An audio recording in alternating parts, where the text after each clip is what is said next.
Zaman dulu,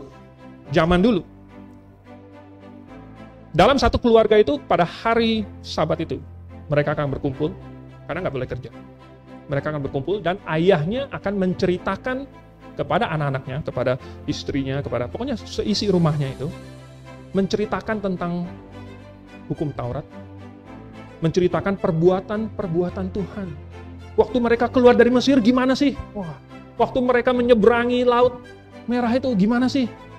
Waktu Tuhan kasih mana, gimana sih? Dan itu diceritakan. Minggu demi minggu. Maka, ya, tidak heran kalau anak-anak mereka tumbuh dewasa dengan pengetahuan tentang perbuatan-perbuatan Tuhan, tentang sifat-sifat Tuhan, tentang hukum-hukum Tuhan, kehendak Tuhan. Tidak heran, mereka akan bernyanyi bersama.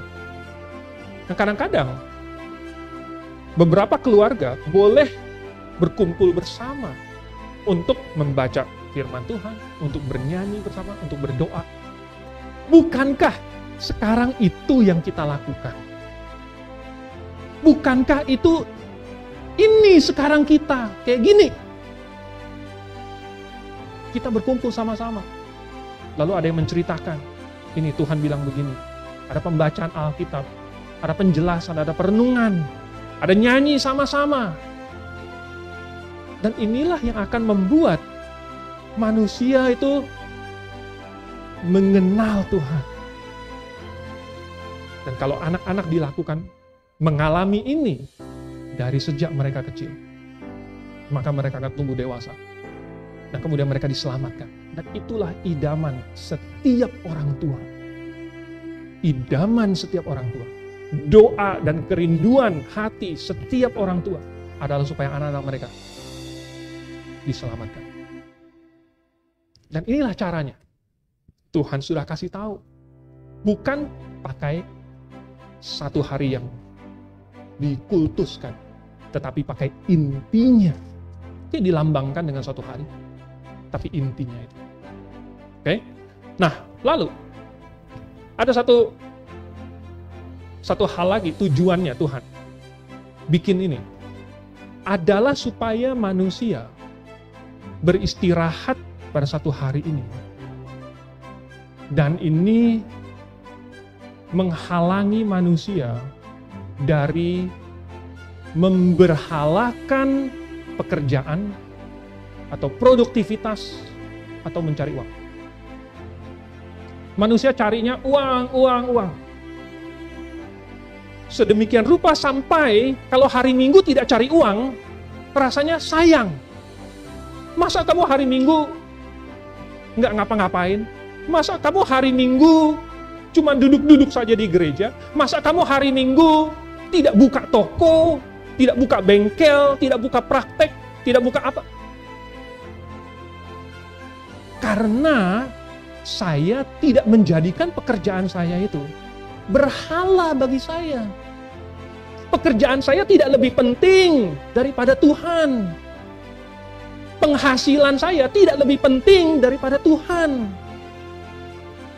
Dan Tuhan mau supaya anak-anaknya mempercayai Dia, beriman bahwa sekalipun saya tidak produktif pada satu hari ini, Tuhan tetap akan memberkati saya.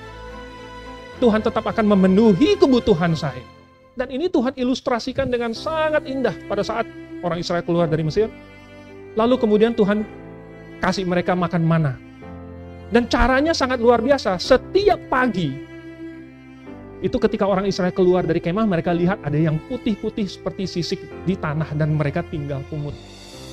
Dan Tuhan bilang satu orang pungut 1 gomer satu hari, tidak lebih, tidak kurang. Jadi mereka sudah kumpulin, lalu kemudian akan ditakar, ini apa kayak piringnya itu, ditakar satu orang 1 gomer. Ya, nanti akan yang lain dapatnya kurang nih, saya kurang, itu yang ini udah diambil itu, yang ini udah diambil itu, dia kurang punya. Yang kelebihannya itu akan ditakar. Jadi semua orang dapat 1 gomer. Dan ajaib, yang perutnya kecil 1 gomer nggak kekenyangan. Yang perutnya sudah melar satu gomer tidak kekurangan. Hah? Tidak, ya karena satu orang dikasih satu gomer sama Tuhan. Jadi Tuhan bilang, kumpulkan secukupnya, tidak usah lebih, tapi kamu akan cukup. Nah, sekalipun kamu kurang, gak apa-apa, nanti masih ada, Tuhan bisa sediakan lebihannya dari mana-mana, kamu gak usah takut, akan ada. Tetapi katanya, pada hari Sabat, belum. Tetapi jangan kamu tinggalkan mana itu sampai pagi. Kenapa?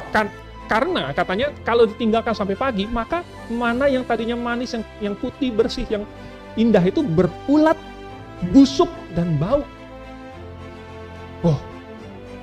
Kenapa Tuhan bikin supaya mana ini expired-nya cuman 1 hari? Nah, expired loh. Nah, expired-nya bukan cuman ya kayak, kalau saya terus terang, saya banyak barang expired saya makan juga. Karena sayang. Tapi nggak semuanya saya expired makan. Ya. Susu expired saya nggak makan. Misalnya coklat expired saya makan nggak apa-apa. Coklat itu aman. Ya. Tapi ini Tuhan cuma kasih 1 hari loh. Nah, cuma kasih 1 hari. Ternyata Tuhan mau supaya orang Israel percaya besok nanti tetap akan ada mana lagi. Jangan ada yang merasa, waduh ini 1 gomer ini, saya harus hemat-hemat. Ya, karena nanti nggak tahu jalan ke tempat mana lagi, saya nggak dapat mana lagi. Tuhan bilang, jangan takut, percaya saja. Besok akan ada mana lagi. Tuhan yang jamin. Jangan takut.